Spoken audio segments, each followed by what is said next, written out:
মক্কার মানুষগুলো আমারে থাকতে দিল না রে কাবা, তুই আমারে বিদায় দিয়ে দে, তোর ছায়ায় আমি আর ঘুমাইতে পারবো না, তোর জমিনে আমি আর সাজদা দিতে পারবো না, আমারে বিদায় দে। আমি তো থাকতে চেয়েছিলাম, আমারে থাকতে দেয়া হলো না, বিদায় দিয়ে দে কাবা। কাঁদতেছেন নবী অঝরে। হঠাৎ করে তার মনটা চাইলো যাওয়ার আগে কাবার ভেতরে যদি 2 রাকাত নামাজ পড়ে যেতে পারতাম। তিনি কাবার কিনারে গিয়া দেখে দরজার ভিতরে বিরাট বড় তালা ঝুলতেছে। 24-এর গণঅভ্যুত্থানে ছেলেরা যেমন বলেছিল, কথায় কথায় বাংলা ছাড়, বাংলা কি তোর বাপ দাদার? আজকে আমার বলার সময় এসেছে, কথায় কথায় মেম্বার ছাড়, মেম্বার কি তোর বাপ দাদা? ঠিক কিনা বলো? এই জমিন কার? তাহলে বিবেক কি বলে এই জমিন আইন চলবে কার? আল্লাহর জমিনে আল্লাহর আইন চলবে না তো কার আইন চলবে? তামাশা করো। কথা বলতে গেলে থামিয়ে দিতে মন চায়। আমি বলি সেই দিন আর নাই, অনেক হয়েছে তামাশা। ঠিক কিনা কও? কথায় কথায় ওই যে ছেলেরা 24-এর গণঅভ্যুত্থানে কি স্লোগান দিছিল? তারা বলছিল, কথায় কথায় বাংলা স্যার, বাংলা কি তোর বাপ দাদা? সত্য কথা তো সত্য, ঠিক কিনা কও? তুমি আমার বাংলা ছাড়তে বলো, তোমার যেমন বাংলা আমারও তো বাংলা, ঠিক কিনা কও? তাহলে আমি বাংলা ছেড়ে দেবো, তুমি থাকবা কেমনে এখানে? কথায় কথায় বাংলা ছাড় যেমন বলা যাবে না, এমনও দিন গেছে ওলামায়ে কারাম মিম্বারে বসে আলোচনা করছে, তাদেরকে নামিয়ে দেওয়া হয়েছে, ঠিক কিনা বলো? এমনও দিন গেছে মঞ্চ থেকে কোরআনের আলোচনা থামিয়ে দিয়ে তাদেরকে বেইজ্জতি করে আলেমদেরকে নামিয়ে দেওয়া হয়েছে। 24-এর গণঅভ্যুত্থানে ছেলেরা যেমন বলেছিল, কথায় কথায় বাংলা ছাড়, বাংলা কি তোর বাপ দাদার? আজকে আমার বলার সময় এসেছে, কথায় কথায় মেম্বার ছাড়, মেম্বার কি তোর বাপ দাদা? ঠিক কিনা বলো?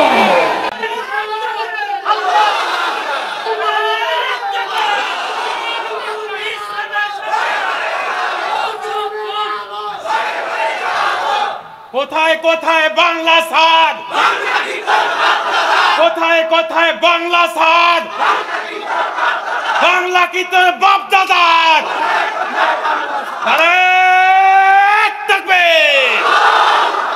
সবাই পড়ে না আমিন। কথায় কথায় ওরা তখন নবীকে বলতো, মক্কা ছেড়ে দাও। নবী সেই দিন বলতে পারেন, এই মক্কা কি তোর বাপ দাদার বেটা?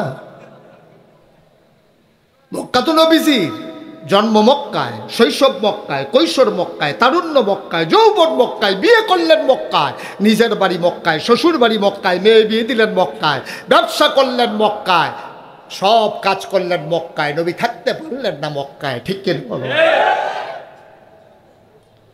মুসলমান মন দিয়ে শোনো, আল্লাহ ডাক দিয়ে কয়, নবী আল্লাহর জমিনে যদি আল্লাহর দ্বীন কায়েম করতে চান, সর্বপ্রথমে তাকিল্লাহ, আপনি ভয় পাবেন শুধুমাত্র কেবলমাত্র একমাত্র আমার আল্লাহকে, ঠিক কিনা?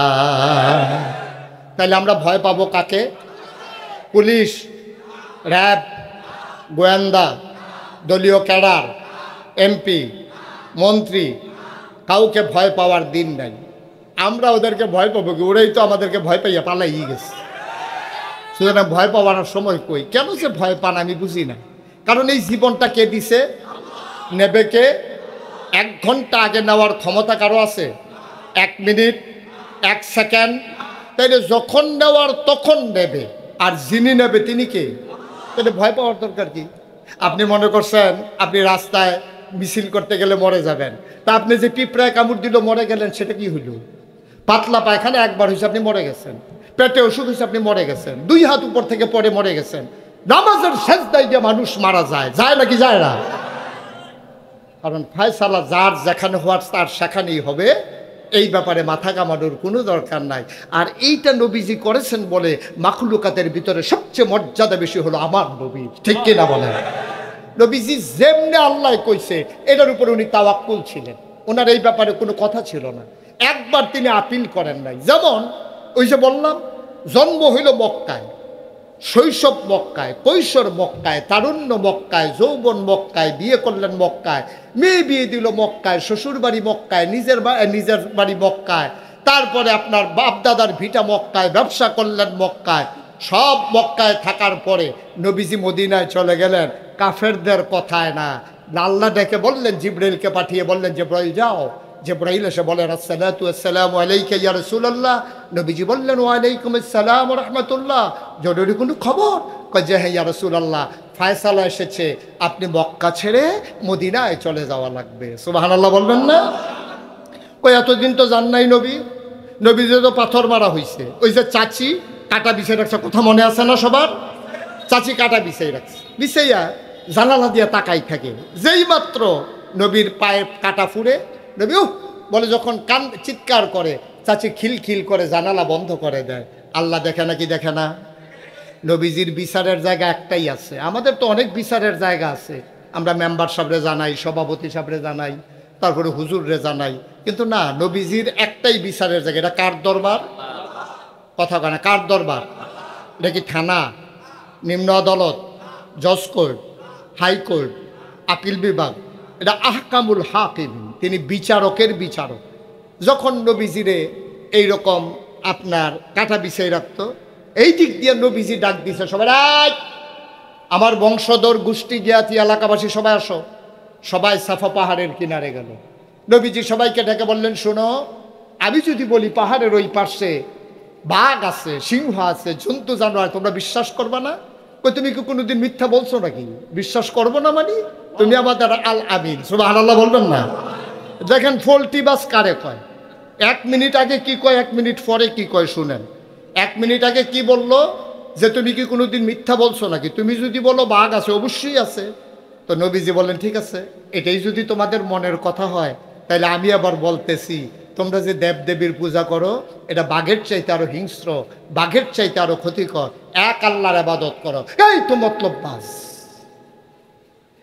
1 মিনিট আগে বললো তুমি কোনোদিন মিথ্যা বলো না, আর 1 মিনিট পরে আল্লাহর কথা বলার কারণে বলে যে এই যে এতদিনে তার আসল কথা বাইরিয়েছে, সে তো সুবিধার মানুষ না, সে তো এটার জন্য এতদিন ভাব ধরেছিল, আসল কথা এতদিনে বাড়িয়েছে।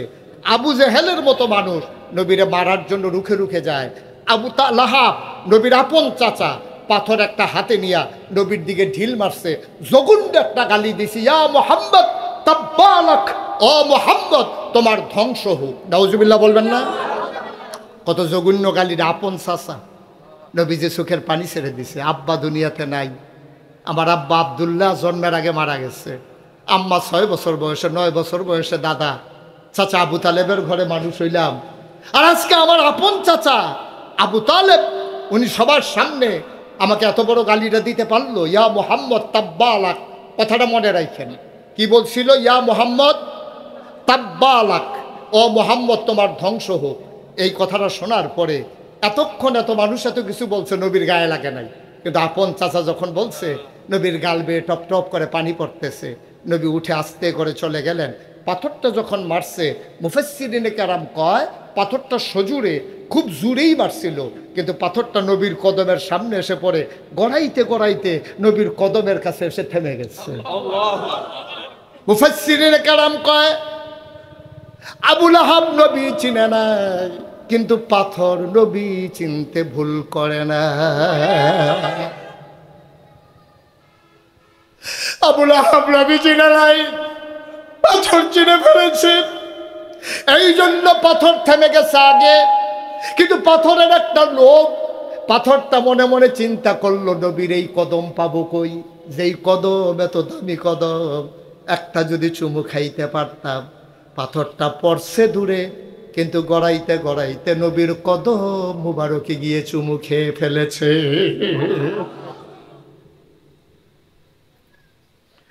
মুসলমান মন দিয়ে শুনো, গভীর মনোযোগ। আল্লাহর নবী মাথা নিচু করে উঠে গেলেন। নতুন যারা সাহাবা হয়েছেন, যারা আল্লাহকে বিশ্বাস করেছেন, তারা নবীকে বললেন, ইয়া রাসূলুল্লাহ, ইয়া হাবিবাল্লাহ, আপনাকে এত বড় গালিটা দিল, আপনি কি কিচ্ছু বলবেন না? নবী বললেন, যেখানে বলার বলে দিয়েছি, আমারও একটা বলার জায়গা আছে। আমরা এখন মাইনরিটি, ওরা মেজরিটি। আমরা এখন সংখ্যায় কম, ওরা সংখ্যায় বেশি। সবার সামনে গালির জবাব দিতে পারবো না। এই জন্য যেখানে দেওয়া দরকার, যিনি হাকামুল হাকিমিন, ওই আল্লাহর দরবারে বিচার দেওয়া হয়ে গেছে। আল্লাহর দরবারে বিচার দিলে বিচার পাওয়া যায় নাকি যায় না? কথা কন, যায় নাকি যায় না? প্রমাণ আছে নাকি নাই? আল্লাহর দরবারে বিচার দিলে বিচার পাওয়া যায়। তবে আমরা ডাইরেক্ট চাই আর কি, যে বিচার দিতে দেরি, রায় আসতে যেন দেরি নাই। কিন্তু আল্লাহর ফায়সালা ধীরে সুস্থে এটা আসে। আমরাও যে বিচার দিয়েছি, আল্লাহর বিচারের রায় আমরা পেয়ে গেছি। 17 বছর সময় লাগছে। ঠিক কিনা কন? বিচার দিলে বিচারের রায় পাওয়া যায় না? পাওয়া যায় না? প্রমাণ আছে তো। 1500 বছর আগে নবী বিচার দিচ্ছেন কার কাছে? বিচার দিয়া সবাই মিল্লা বসে বসে চিন্তা করতেছে, এত বড় গালিটা দিল, আমরাও মাইনরিটি, সংখ্যা এখন কিছু করতে পারলাম না, কিছু করার যায় না। নবীকে বলতেছে, ইয়া রাসূলুল্লাহ, আপনি কি বিচার জায়গা মতো দিছেন? কহ জায়গা মতোই দিছি। কত রায় আসবে না, একটু অপেক্ষা করো। এখন কিছুক্ষণ পরে আল্লাহ রসুল কয়, ওয়ালাইকুম আসসালাম রাহমাতুল্লাহ। সুবহানাল্লাহ বলবেন না? সাহাবারা চমকে উঠলেন, থমকে দাঁড়ালেন, আশ্চর্যান্বিত হয়ে গেলেন। আরে কাউরে আসতেও দেখলাম না, সালামের আওয়াজও শুনলাম না। নবী যে বলতেছে ওয়ালাইকুম আসসালাম, কারে কয়?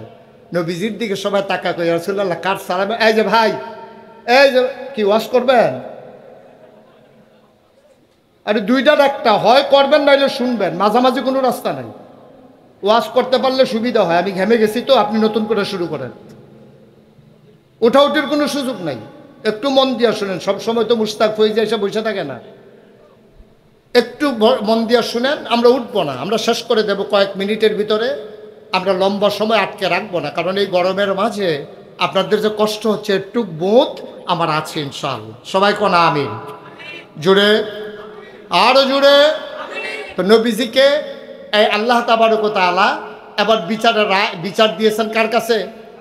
এখন নবীজি সবাই নিয়ে বসে রয়েছে। খুব খেয়াল, শিকন কথা তো মন দিয়ে শুনতে হবে।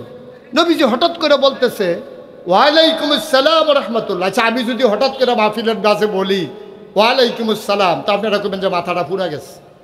কেউ সালাম দেয় নাই, উনি মাঝি দিয়ে কয় ওয়ালাইকুম আসসালাম রাহমাতুল্লাহ। সবাই সাহাবারা একজন আরেকজনের দিকে তাকায়। নবীজিকে, আমি বুঝছি তোমরা কি জানতে চাও। তোমরা জানতে চাও আমি কার সালামের জবাব দিলাম। আমি যা দেখি তোমরা তা দেখো না, আমি যা শুনি তোমরা তা শুনো না। আল্লাহর ফেরেশতা জিবরাইল এসে আমাকে সালাম দিয়েছে। সুবহানাল্লাহ বলবেন না?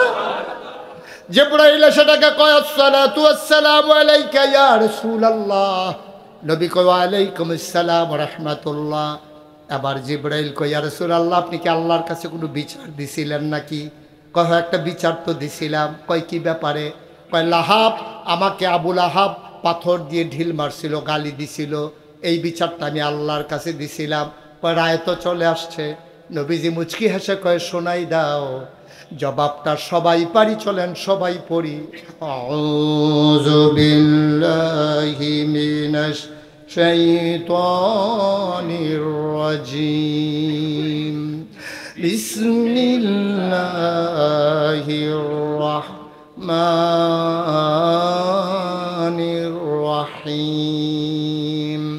তাব্বাত ইয়াদা আবি লাহাবিন ওয়া তাব, মা আগনা আনহু মালুহু ওয়া মা কাসাব, সায়াসলা নারান যাতা লাহাব ওয়া ইমরাআতুহু হাম্মালাতাল হাতাব, ফি জিদিহা হাবলুম মিন মাসাদ। ওই আবু লাহাব বলছিল, ইয়া মুহাম্মদ তাব্বালাক। যেই শব্দটা দিয়ে গালি দিছে, ওই শব্দটা দিয়ে কোরআনে রায় চলে আসছে। বলছিল, ও মুহাম্মদ, তোমার ধ্বংস হোক। আর আল্লাহ কয়, তাব্বাত ইয়াদা, ধ্বংস হয়ে গেছে। ইয়াদা, দুই হাত, আবি লাহাব, আবু লাহাবের। সুবহানাল্লাহ বলবেন না? দেখছেন তো? যেই শব্দ দিয়ে গালি দিছে, এই শব্দ দিয়ে আল্লাহ জবাব দিচ্ছে। তাব্বাত ইয়াদা, ধ্বংস হয়ে গেছে দুই হাত, আবি লাহাব, আবু লাহাবের। এখন আল্লাহ কয় হাত বলছে? আরে কথা কয় না, কয় হাত? তো আবুল আহাব কি ঢিল মারছিল দুই হাতে না এক হাতে? তো ঢিল মারলো এক হাতে, আল্লাহ কই দুই হাত ধ্বংস হয়ে গেছে, তাই আরেক হাতের কি দোষ? এটা এটা এটা এটা কি ধরনের ইনসাফ হইল? মারছে বাপ, হেই লোক গিয়া বাপেরে ফুতেরে বউয়েরে সবাই পিটাইছে। তো এই বেটা গাড়ে বেটা আমারে আরো বার বউয়েরে মানুষ কির লিগা, তোমার বউয়ে ভাত খাওয়াইছে দেখে তো জুড়ে গিয়া তুমি এই কারবার করতে আসছো। এখন বউয়ের হইলো হেই দোষ, রান্না করে ভাত খাওয়াই কি এর লেগে। এখন আবুল আহাবনে কইছে এক হাত ধ্বংস হোক। আবুল আহাবে তো এক হাতে ঢিল মারছে, তা আল্লাহ বলতে পারতো আবুল আহাবের এক হাত ধ্বংস হোক। আল্লাহ কই দুই হাত ধ্বংস হয়ে গেছে, কারণটা কি? মুফাসসিরিনে কেরাম কয় তোমার আকল দিয়ে আল্লাহ চলে না, তোমার বুদ্ধি দিয়ে আল্লাহ চলে না। বাচ্চারা যখন ক্রিকেট খেলে, আপনারা দেখছেন? আরে কথা কয় না, এটা তো ফুটবল খেলার মাঠ, এখানে ক্রিকেট খেলা কি নিষেধ নাকি? বাচ্চারা যখন ক্রিকেট খেলে, এটা কি আপনারা দেখছেন? তো যখন ক্রিকেটে একজন ব্যাট করে আরেকজন বল করে, তো বল করার সময় সে কি একটা হাত গামছা দিয়ে গায়ের সাথে বাইধা নেয়? এক হাতে বল করে আর এক হাত গায়ের সাথে গামছা দিয়ে বেঁধে নেয়। কি করে? এক হাতে বল করে আর এক হাতে ভাবে ঘুরাইতে থাকে। এই হাতে ঢিল মারে, এই হাতে হেইও বলে, ঠিক কিনা কম? এই হাতে হেইও কয়, মানে জোর দেয়, আর এই হাতে বল করে। তাইলে এই হাতের যেই দোষ ওই হাতেরও এই দোষ। মাছ দরুন্নার যেই ভাব ডুলারা হুন্নারও সেই ভাব। তাইলে বল এই হাতে বল করে, কিন্তু হেই হাতে হেইও কয়, শক্তি যোগায়। এর লেগে আবুল আহাবরে আল্লাহ বলছে তাব্বাত ইয়াদা, ধ্বংস হয়ে গেছে দুই হাত, কারণ ঢিল মারছে এক হাতে আর এক হাতে জোর যোগাইছে, এই জন্য তোমার দুই হাত ধ্বংস। মুফাসসিরিনে কেরাম আরো কথা আছে, আরো কথা আছে। আল্লাহ কথা কয় কম, বুঝায় বেশি। আল্লাহ বলছে কয় হাত, আমার কথা কয় না, কয় হাত? মুফাসসিরিনে কেরাম কয়টার ভিতরে আছে 10 হাত। কয় হাত? যদিও বলছে 2 হাত, আছে 10 হাত। আমরা বলি কি কি 10 হাত? আমি বলে যাব, আপনারা গনে যাবেন। হ্যাঁ, ডান হাত বলেন 1, ডান হাত, বাম হাত, দুনিয়া, আখেরাত, ছেলে মেয়ে বউ, সম্পদ। কয়টা হয়েছে? 6টা। আল্লাহ বলছেন 2 হাত। কয় হাত বলছে? তাব্বাত ইয়াদা, 2 হাত ধ্বংস হোক। মুফাসসিরিনে কয় না না না না, বলছে 2 হাত, কিন্তু ভিতরে আসে 6 হাত। ডান হাত, আমি আবার বলি, আপনারা গনে যাবেন, দেখি 6টা হয় কিনা। ডান হাত, জোরে বলতে হবে, ডান হাত, বাম হাত, দুনিয়া, আখেরাত, ছেলে মেয়ে বউ, সম্পদ। কয়টা হয়েছে? তা আবুল আহাবের ঢিল মারছিল এক হাতে, আর আল্লাহ কয় তার 6টা জিনিস থাকবে না। ডাইন হাতও থাকবে না, বাম হাতও থাকবে না, দুনিয়াও থাকবে না, আখেরাতও থাকবে না, ছেলে মেয়ে বউ তার কোনো কাজে লাগবে না, তার সম্পদও কাজে লাগবে না। আমি কই যার কিচ্ছুই নাই, তেদও নাই, সে কি আছে? আর সে নিজেই তো নাই। আল্লাহর ফায়সালা বড় কঠিন ফায়সালা। কিভাবে দেখেন আল্লাহ তাবারক ওয়া তাআলা আল্লাহর বন্ধুকে হেফাজত করে কেমন করে শেষ করে দিয়েছে। আল্লাহ রাব্বুল আলামিন বললেন, ও নবী, এই মক্কা আপনার জন্য অনুকূল পরিবেশ না, আপনি চলে যাবেন মদিনায়। কথাটা যত সহজ, আমলটা এত সহজ না। আমি যদি এখন বলি, এই যে ভুশির বন্দরের মানুষ, আপনারা সবাই চলে যাবেন রংপুরে, রংপুরের মানুষ চলে আসবে এখানে, আপনি বলবেন হুজুর জীবন দেব, জমিন দেব না, ঠিক কিনা? হুজুর জীবন দিতে পারবো, জমিন দিতে পারবো না, বাপদাদার ভিটা, মায়ের কবর, বাবার কবর সব ফালাই এখান থেকে ব্যবসা বাণিজ্য চলে যাব। আপনি বললেই হবে গাছ লাগাইছি এখনো ফল খাই নাই, সুপারি গাছ লাগাইছি এখনো সুপারি দিয়ে একটা পান খাইতে পারি নাই, মাত্র ফুল করছে, আর আপনি বলেন রংপুর চলে যাওয়ার জন্য। আমার লাগানো সুপারি গাছ খাবে রংপুরের বেটা, আমি কি মাইনা নেব নাকি? এটা যেমন আপনি মাইনা নেবেন না। নবীর সব মক্কায় আল্লাহ ঘোষণা দিলেন চলে যান মদিনায়। নবী আস্তে করে ঘর থেকে বের হলেন, আকাশের দিকে তাকাইয়া কান্দে, সুবহানাল্লাহ বলবেন না? আল্লাহর নবীটাকে কয়, মক্কার আকাশ, তোমার সাথে কোনোদিন আমার আর দেখা হবে না। ও মক্কার বাতাস, তুমি কোনোদিন আমার গায়ে আর লাগবে না। সুবহানাল্লাহ। আকাশ রে, ও আকাশ, আমি তোরে আর দেখবো না। ও বাতাস, তুই আমার গায়ে আর লাগবি না। নবী কান্দে আর মরুভূমির মাঝ দিয়ে হাঁটে, হাঁটতে হাঁটতে চলে গেলেন কাবার কিনারে। কাবার কিনারে দাঁড়াইয়া ছল ছল করে তার চোখের পানি। নবী কাবার গায়ে হাত রাখলেন, কাবারে, ও কাবা, আমি তো এই মক্কায় থাকতে চেয়েছিলাম। তোর যিনি মালিক, আমার যিনি মালিক, তিনি হুকুম করেছেন আমাকে চলে যাওয়া লাগবে। মক্কার মানুষগুলো আমারে থাকতে দিল না রে কাবা, তুই আমারে বিদায় দিয়ে দে, তোর ছায়ায় আমি আর ঘুমাইতে পারবো না, তোর জমিনে আমি আর সাজদা দিতে পারবো না, আমার বিদায় দে। আমি তো থাকতে চেয়েছিলাম, আমারে থাকতে দেয়া হলো না, বিদায় দিয়ে দে কাবা। কানতেছেন নবী অঝরে। হঠাৎ করে তার মনটা চাইলো যাওয়ার আগে কাবার ভেতরে যদি 2 রাকাত নামাজ পড়ে যেতে পারতাম। তিনি কাবার কিনারে গিয়া দেখে দরজার ভিতরে বিরাট বড় তালা ঝুলতেছে। নবী জানতেন চাবিটা কার কাছে, চাবিওয়ালার নাম উসমান। তিনি চাবির যার কাছে তার ঘরের দরজায় দাঁড়ালেন, আস্তে করে দরজায় ধরে নাক দিয়ে করলেন। মাঝরাত, পাখিগুলো আপন নিরে ঘুমিয়ে পড়েছে, গরুগুলো গোয়াল ঘরে ঘুমায়, পাখিরা আপন নিরে ঘুমায়, বেওয়ারিশ কুকুরগুলো নিরাপদ আশ্রয়ে প্রিয়তম স্বামী প্রিয়তমা স্ত্রীকে নিয়ে ঘুমায়, ছোট্ট শিশুরা মায়ের বুকে ঘুমায়, কেউ জাগনা নাই। আমার নবীজি দরজায় ধরে করানারে ভাই উসমান দরজাটা খুলে দাও।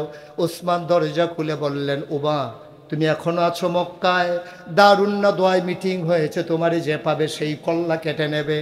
আল্লাহ নবী বললেন, ভাই তোমাদের এই খবর জিবরাইলের মাধ্যমে আল্লাহ আমাকে জানিয়ে দিয়েছে, আমি মক্কায় থাকবো না, চলে যাচ্ছি, রেডি হয়ে চলে আসছি। যাওয়ার আগে কাবার ভিতরে 2 রাকাত নামাজ পড়ার বড় শখ, চাবিটা কি তোমার কাছে নাই? কয় হ্যাঁ চাবি আছে। কয় দয়া করে দরজাটা খুলে দাও শেষবারের মতো। কয় না, সিদ্ধান্ত হয়েছে তোমার জন্য কাবার দরজা বন্ধ। কয় ভাই কেউ জানবে না, সবাই ঘুমিয়ে আছে, আমি কারো কাছে বলবো না, দয়া করে খুলে দাও। আল্লাহ নবী খপ করে হাতের ভিতরে ধরলেন, চোখের পানি বেয়ে বেয়ে পড়তেছে। ওসমান নবীর ধাক্কা ঝাড়া দিয়া নবীর গলায় হাত দিয়ে একটা জুড়ে ধাক্কা মারলেন। দুজাহানের বাদশা নবী, যে নবীর গায়ে মাছি বসতো না, মশা বসতো না, যে নবীর গায়ে সূর্যের আলো পড়তো না, আকাশের মেঘমালা ছায়া হয়ে নবীর গায়ে ছায়া দিত, যে নবীর কদমের নিচে পাথর পড়লে নবীর ইজ্জতে পাথরগুলা তুলার মতো নরম হয়ে যেত, সেই নবীর গলায় ধরে ধাক্কা মারলেন। আল্লাহর নবী উল্টে পড়ে গেলেন। তিনি আস্তে করে দাঁড়ালেন, গায়ের ময়লাগুলো ঝেড়ে ঝেড়ে ফেলে দিলেন, ডাক দিয়া, উসমান আমার সম্পর্কে তোমার ধারণা নাই, তুমি আমারে ধাক্কা মেরে ফেলে দিছো, এই যে আমার আঙ্গুলিটা, এই শাহাদাত আঙ্গুলিটা দিয়া তোমার মাথার উপরে দিয়া যদি আস্তে করে চাপ দেই, টিউবওয়েলের পাইপের মতো তুমি মাটির নিচে চলে যাবা, আমার শক্তিও ব্যবহার করা লাগবে না। আমারে আল্লাহ এত ক্ষমতা দিয়েছেন, আমি এই কাজ করব না, আমি মানুষের উপর থেকে আমি প্রতিশোধ নেই না, কারণ আল্লাহ বানাইছেন আমাকে এমনে। ফাবিমা রহমাতিন মিনাল্লাহি লিনতা লাহুম ওয়ালাউ কুনতা ফাজ্জান গালিজাল কলব লানফাদ্দু মিন হাওলিক ফাআফু আনহুম ওয়াস্তাগফির লাহুম ওয়াশাফিরহুম ফিল আমর ফাইজা আযামতা ফাতাওয়াক্কাল আলাল্লাহ ইন্নাল্লাহা ইউহিব্বুল মুতাওয়াক্কিলিন। শোনেন আপনি, আল্লাহর নবী ডাক দিয়া কয়, উসমান আমি প্রতিশোধ দিলে ক্ষমতা আছে আমার, কিন্তু আমি প্রতিশোধ নেওয়ার মানুষ না। আল্লাহ আমারে রহমত করে বানাইছে, প্রতিশোধ নেওয়ার জন্য বানায় নাই। তবে যাওয়ার আগে তোমার একটা কথা বলে যাই, আমার কি অপরাধটা ছিল ভাই বলো দেখি? কার গলায় তুমি হাত লাগাইছো তুমি বুঝো নাই, তুমি আমারই চিনো নাই, তুমি কার গলায় হাত লাগাইছো, কারে তুমি ধাক্কা মেরে ফেলে দিছো তুমি বুঝো নাই। তুমি যদি বুঝতা কোনোদিন তোমার হাত আমার গলায় আসতো না। ফেলে দিয়েছো, কিচ্ছু বলবো না, শুধু একটা কথা মনে করে দিয়ে যেতে চাই, আমি মক্কা ছেড়ে মদিনায় চলে যাচ্ছি, সারা জীবনের জন্য না, সামান্য কয়টা বছর সময় দাও, আমি আবার আসবো মক্কায়। সেই দিন তোমাদের জন্য আমি বিজয়ের মালা নিয়ে আসবো, আমি বিজয়ের বেশে আসবো, বেশি দিন নাই, আসতেছি। আল্লাহর নবী কাঁদতে কাঁদতে চলে গেলেন। সামান্য কয়টা বছর গেল, 10,000 সাহাবা নবী একত্রিত করলেন, মসজিদে আয়েশার নিকট দিয়ে রাহা